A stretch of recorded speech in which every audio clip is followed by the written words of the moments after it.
Vipin C വിജയനിലേക്ക് പോകുന്നു. വിപിൻ, അതീവ ദുഷ്കരമായ പരിശോധനയാണ് നമ്മൾ തിരിച്ചറിയുന്നു. അവിടെ കെടാവർ നായ്ക്കൾ ഇറങ്ങി പരിശോധന തുടരുന്നുണ്ട്.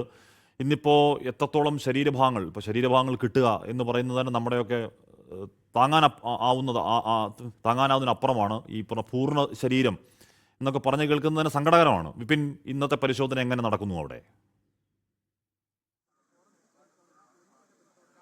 ആഷ്മിയ, നടുക്കിയ ദുരന്തം അതിന്റെ ബാക്കിയുള്ള സ്ഥലങ്ങളിൽ നടത്തിക്കൊണ്ടിരിക്കുകയാണ് ഇപ്പോഴും. ഇന്ന് 8 മണിയോട് കൂടിയാണ് പോലീസ്, ഫയർഫോഴ്സ്, ഫോറൻസിക് സംഘം, കടാവർ ഡോഗുകൾ, ഒപ്പം തന്നെ മറ്റ് ഡോഗ് സ്ക്വാഡ് ഒക്കെ ഉൾപ്പെടെ ഒരു വലിയ സംയുക്ത പരിശോധന ആരംഭിച്ചത്. റവന്യൂ വകുപ്പ് ഉൾപ്പെടെയുള്ളവർ ഈ പരിശോധനയിലുണ്ട്. ഈ ഒരു പരിശോധന ഏറ്റവും നിർണായകമാവുന്നത് എന്താണ് ഈ ഒരു വെടിക്കെട്ടുപുര അപകടത്തിന് കാരണം, ഇങ്ങനെ ഒരു സ്ഫോടനം ഉണ്ടാകാനുള്ള കാരണം എന്താണ് എന്നുള്ളത് പ്രാഥമികമായി മനസ്സിലാക്കണം. മറ്റൊന്നുള്ളത്, ഇവിടെ ഇനി ഏതെങ്കിലും രീതിയിലുള്ള മൃതദേഹ അവശിഷ്ടങ്ങളോ മറ്റെന്തെങ്കിലും മൃതദേഹമോ ഉണ്ടോ എന്നുള്ള പരിശോധനയാണ്.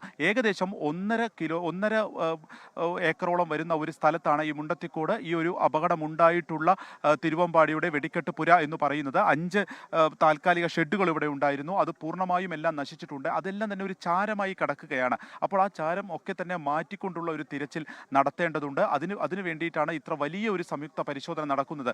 ഓരോ ഭാഗങ്ങളായത്, അതായത് ഏതൊക്കെ രീതിയിലുള്ള മെറ്റീരിയലുകൾ ഇതിൽ ഉപയോഗിച്ചിട്ടുണ്ട്, ആ മെറ്റീരിയലുകൾ ഏതൊക്കെയാണ്, അതായത് രാസപദാർത്ഥങ്ങൾ കൂടുതലായിട്ട് ഉപയോഗിച്ചിട്ടുണ്ടോ തുടങ്ങിയിട്ടുള്ള പരിശോധന പോലീസിന്റെ ഭാഗത്തുനിന്നുണ്ട്.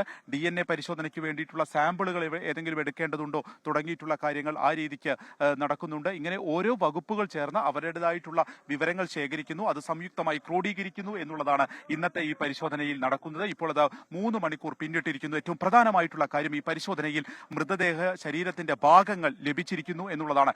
ഇപ്പോൾ നമ്മൾ ഈ കാണുന്നത് ഈ വെടിക്കെട്ട് അപകടം നടന്ന പ്രദേശമാണ്. അവിടെ നിന്നും ഒരു 200 മീറ്റർ അകലെ, മാഹിനി ഇങ്ങോട്ടേക്ക് ക്യാമറ കാണിച്ചാൽ ഏകദേശം ഒരു 200 മീറ്റർ അകലെയായിട്ട് ഇത് വലിയ പാടശേഖരമാണ്. ഈ വലിയ പാടശേഖരത്തിന്റെ ആ പോലീസുകാരൊക്കെ നിൽക്കുന്ന ഭാഗത്ത് നിന്നാണ് ഒരു മൃതദേഹ ഒരു ശരീരഭാഗം ലഭിച്ചിരിക്കുന്നത്. അത്